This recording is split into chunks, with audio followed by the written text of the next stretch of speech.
And we welcome you into the Coach Shinnick Show. Will Kennedy along with Pete Shinnick, head coach of the University of West Florida, celebrating a homecoming win. Every win's big, every win is huge, but a homecoming win in front of a great crowd, 6,000 plus at Blue Wahoo Stadium, and 48-3 over Delta State was the final score, not what we expected. Well, it's a great team effort, and first off, thankful for the fans, the student body, everybody showing up, making it a great atmosphere for our team to play in. And then really what a night for our team. Just so proud of our guys, how well they handled everything throughout the week to then come out and really play their best football. And we're excited for the outcome. There are a couple things that we've been talking about and looking for each week, and one of them is a hot start. And to be able to come out and get out of the gate really quickly, that certainly happened today. But really, all-around performance, we've talked about three phases of the game. You kind of did it everywhere tonight. Well, we did, and I think you look at just a complete game by our football team. I thought we covered the kicks very well. I thought we kicked well. I felt like defense was outstanding, really from the beginning play to the last play. And then offensively, we found a very nice rhythm that we were able to, take advantage of some of the man coverage that they were playing. We saw some great catches, great throws, and that resulted in a lot of points. Let's dive into the highlights a little bit. And as we talked about right off the bat, you get the first kick and you go right down the field. And you had told me during the week that they like to play a lot of man-to-man. There's going to be some opportunities. Austin did a great job, I think, of sliding forward in the pocket, the old Tom Brady shuffle, and finding the guy downfield. He caps off the first drive, 32 yards to Dimitri Birch, a guy who we don't see a whole lot of, and you were getting plays from everybody. Yeah, Dimitri's really come along. I don't think he didn't travel our first week, and we started to get him in. He's played a lot on special teams, but he's getting better and more comfortable in the offense. Obviously, Kenneth Chanel didn't play this week because of the hit that he took last week. We'll get him back after the bye week. So to see Dimitri step up and really, come up big with the two big catches. The first one there was huge because we got a great kick return from, Newton there, and then to be able to take that and score. Great way for us to start, obviously. Then the game kind of slowed down, a little bit of back and forth, and Delta State was able to drive down the way they do with their running game, and your defense steps up and makes the fourth down stops, which are turnovers, really. They really are. No matter how you slice or dice it, they were 0 for 4 on fourth down. They got a really good kicker. I wasn't quite sure what they were trying to do there, but we'll take it. And then we knew as an offense it was just going to be, take our time. Take our time. We kept preaching, be patient, be patient, be patient. It's going to come. And they were doing a good job with the field position, but we were being smart with the ball, and then it cracked, and then we were able to just continue to run it. After scoring 2 minutes in, we go into the second quarter, about 5 minutes left in the half, and you get a drive where you're able to run the football, and Anthony Johnson is able to do something, turn the corner, put that left foot down, and go up the sideline, and we were starting to see the running game take hold. It was, and it took a little time. We knew we'd have to wear them out. We talked earlier in the week just how this defense is built. But we felt like if we could stay on the field, continue to drive, that would work out. Great run by Anthony there to get that 9-yard touchdown run going towards the bay. That gave us some momentum. And then to be able to get the ball right back with a great defensive play, kind of finished off the first half. We're doing the game on the radio and TV, and I'm like, what does Coach do here? Does he kind of play to the halftime? And I said, no, it's Pete Shinnick. He's going to be aggressive, and you guys do. You go 2-minute drill, and that man-to-man situation they like to play, Rodney Coates was looking to get behind it. He does. It's a huge 47-yard touchdown. No, it was big, and we hit a couple of great balls thrown to Tate there. We got a pass interference, I think, on that drive as well. And then I think they got the sack, and we changed up the protection a little bit, and Austin threw a great ball. Rodney had a great route.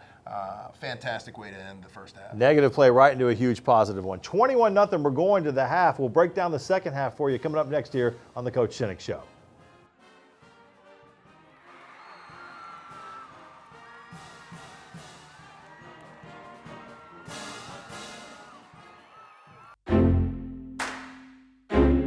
Change doesn't happen by luck or chance. It doesn't quit, it doesn't give up. Real change occurs in that split second, a moment of connection among people. Who will you connect with? What will you change? What will change here? The University of West Florida. No limits. got me falling hard. Sweet baby, you got me falling hard for you. And still, I felt this way before, you know it's true. And still, you got me more and more. Oh, you got me falling hard.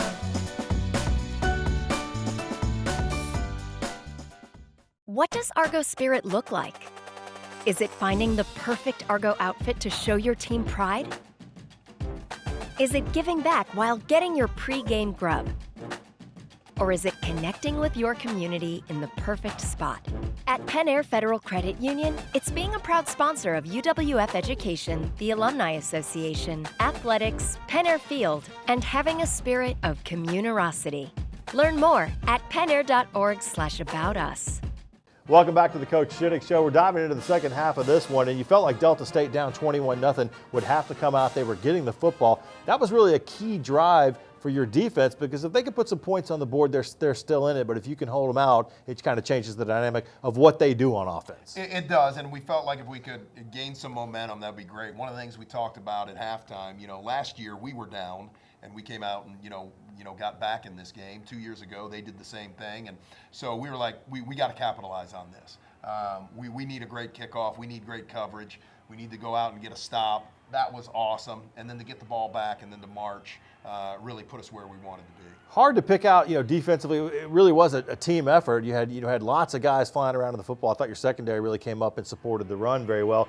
You get back on offense, and Karan Ashley, a guy we've seen return some kicks, but not super involved in the passing game. He gets us on the board right after your defense holds. You go back down, 34-yard touchdown pass from Austin, and Austin was putting the ball on those throws, especially right where it needed to be. No, that was a fantastic throw, but it was a great route by Karan. As you saw, they played man coverage the entire night, and so we knew there were going to be tight windows. If we could get a ball, we could get a guy to go get it. We felt good about our options there, and that was a great ball, great catch, and that was the one I think that just kind of loosened things up a little bit for us. Now I think our guys started to say, okay, they're going to struggle. What are we going to do to put this thing away? They had to throw the ball probably more than they would like to throw the ball. It's not really their game to do that. And so we slowed down for a little, again, like we did in the first half, but then near the end of the third quarter, you get it going again.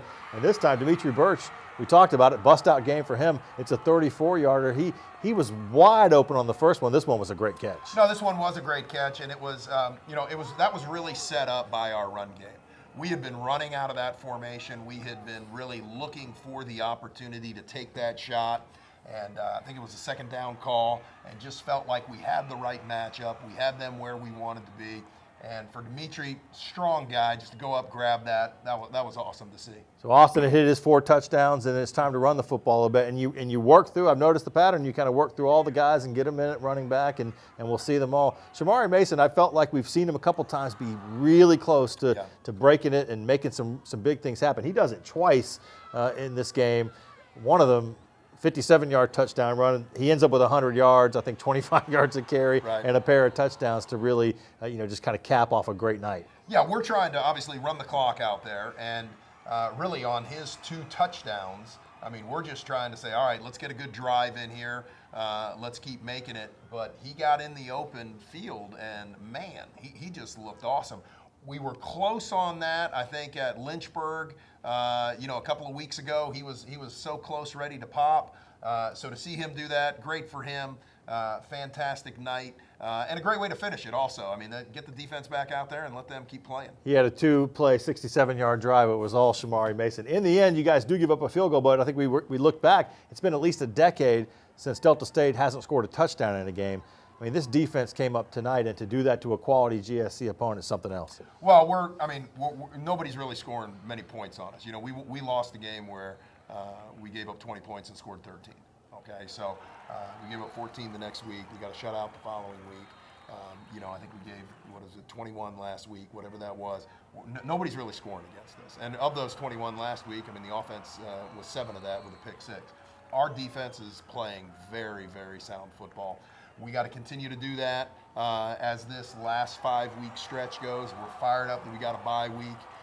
We're excited to get some rest and get better this week. 4-1. halfway through, 3-0 in conference play week, 1 of 2 undefeated teams left. There's still a lot of football to play, but so far so good. We're looking forward to the second half. Coach, congratulations on the win. Thank you. Coming up next, we'll do something we don't do often, and that's spend some time with a punter. Because punters are people too. We're going to check in with Dawson Hamlin right here on the Coach Shinnick Show.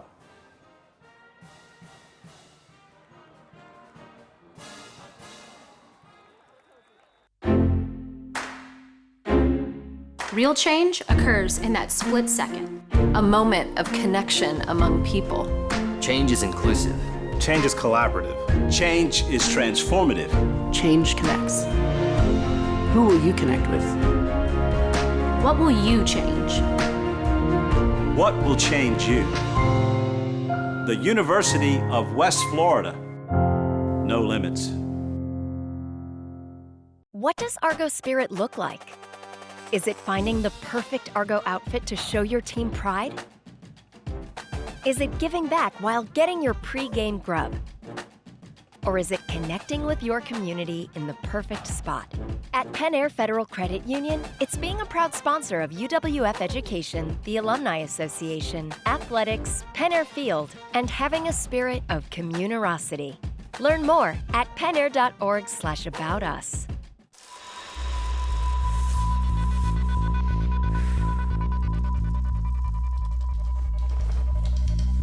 For those who measure success by the worn tread on their tires, and those who strengthen their body and mind and drift through their weekends over nature's current.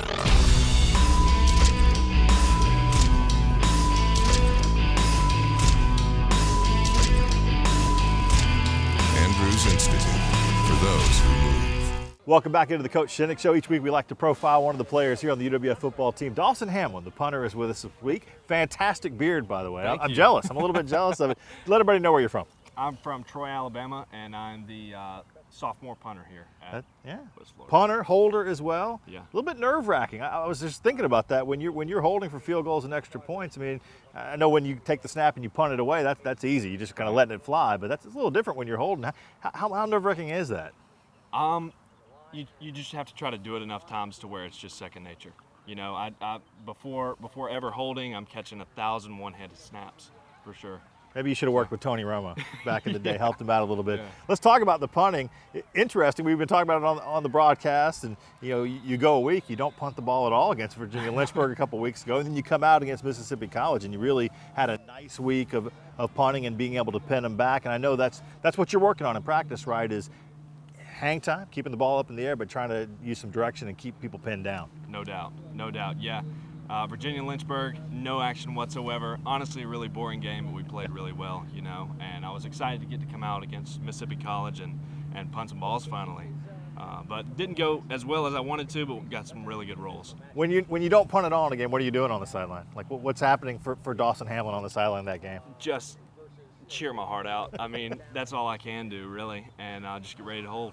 That's it. I've watched these guys, the punters and kickers, sometimes at practice. I mean, you got the stuff that you got to do, and then there's parts of practice where you guys are over there, spinning footballs, bouncing footballs, playing your own kind of little games. It's a unique group, right? The special teams absolutely. Guys. Yeah, we're a team within a team. Our special teams coach always says, and it's really special. It's really special. So we have to kind of address things as our own little group, aside from the team as a whole as well.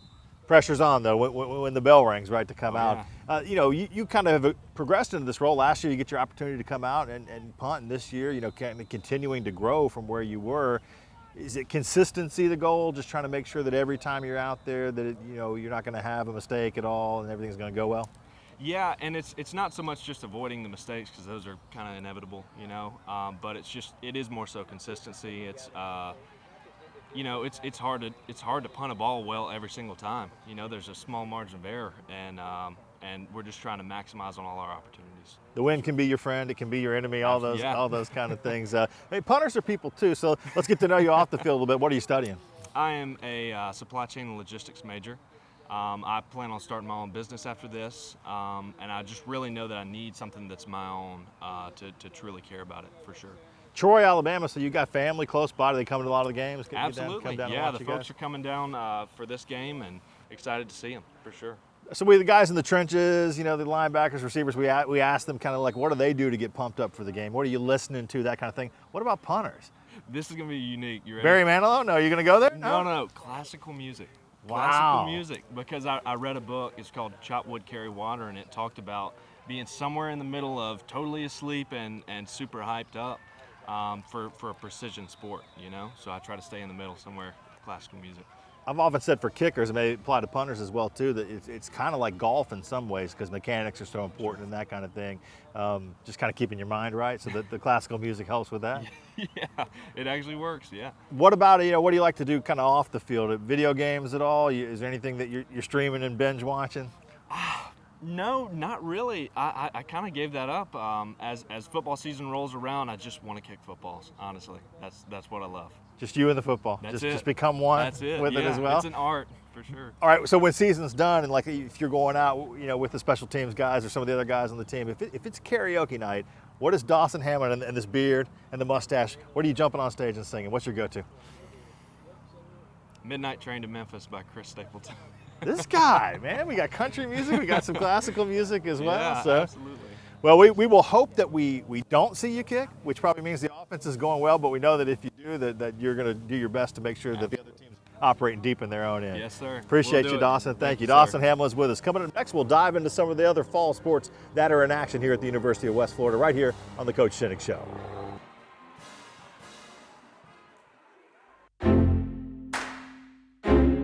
Change doesn't happen by luck or chance. It doesn't quit, it doesn't give up. Real change occurs in that split second, a moment of connection among people. Who will you connect with? What will you change? What will change you? The University of West Florida. No limits. You got me falling hard, sweet baby, got me falling hard for you. And still, I felt this way before, you know it's true. And still, you got me more and more. Oh, you got me falling hard.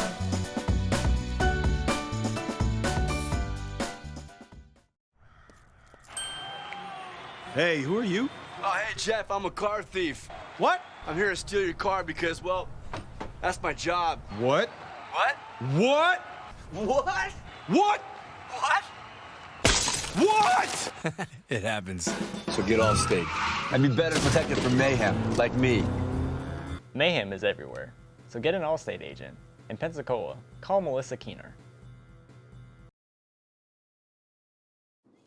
Look at that. 5 glorious inches of Whataburger. Fresh 100% beef stacked high with melted cheese and fresh cut veggies. But what if it's too much fresh beef? Stacked too high with too much melted cheese and too many fresh cut veggies? Well, we have a 4-inch burger like a lot of other places. We just call it a junior. Good thing there's a burger made just for you.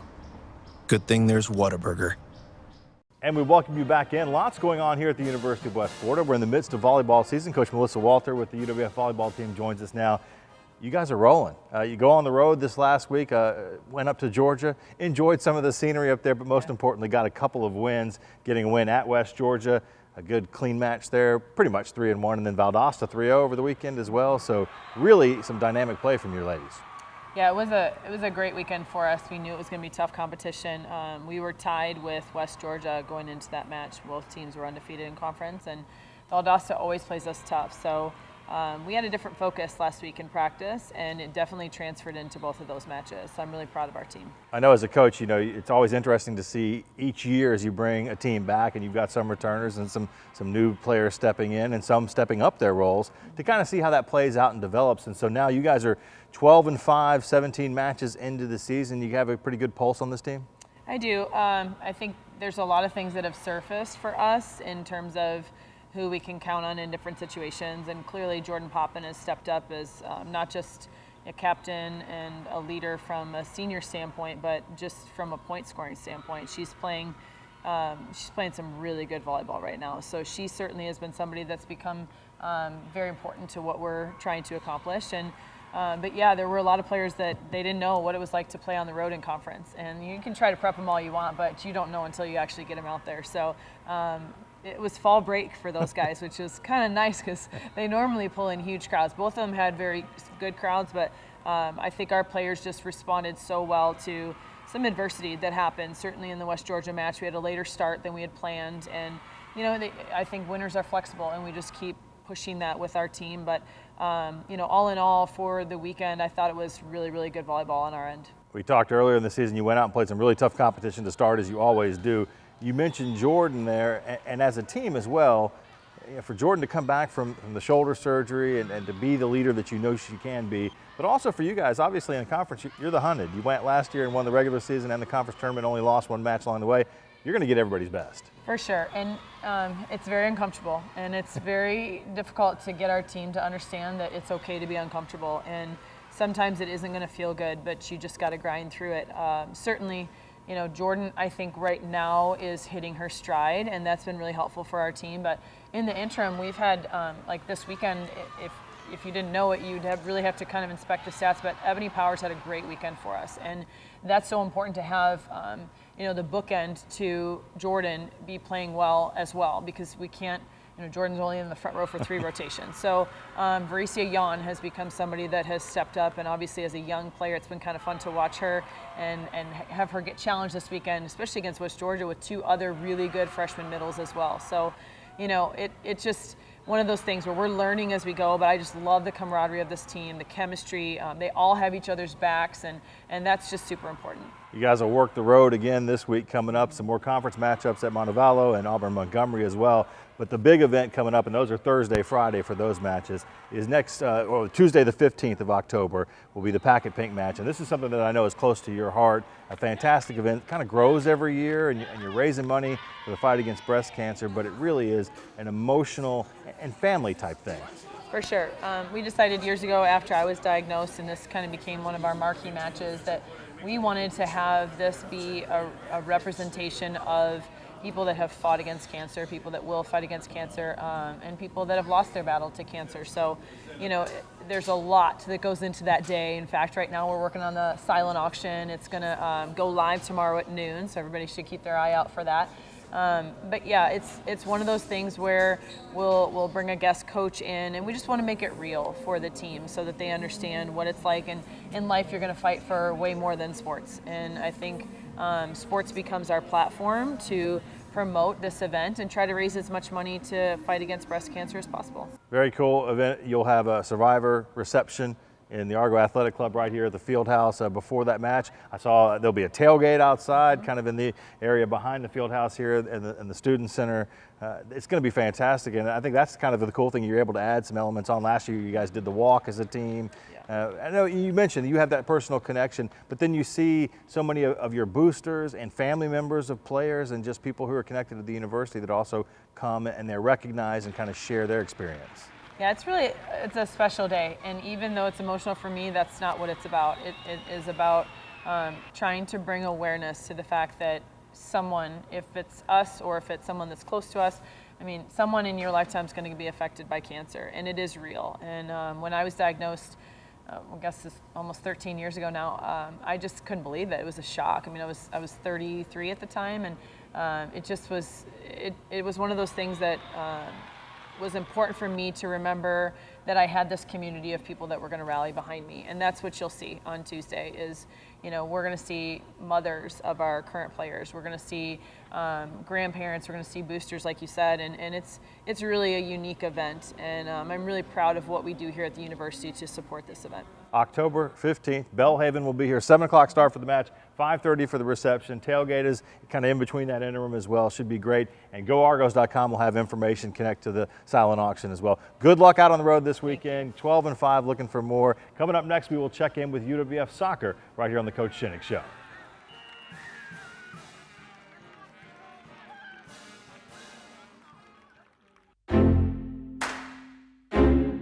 Real change occurs in that split second. A moment of connection among people. Change is inclusive. Change is collaborative. Change is transformative. Change connects. Who will you connect with? What will you change? What will change you? The University of West Florida. No limits.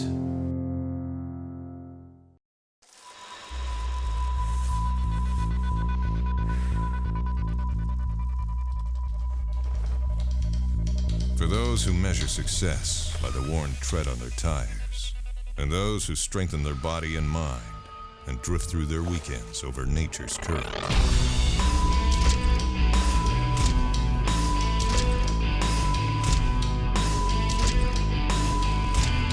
Andrews Institute, for those who move. What does Argo Spirit look like? Is it finding the perfect Argo outfit to show your team pride? Is it giving back while getting your pre-game grub?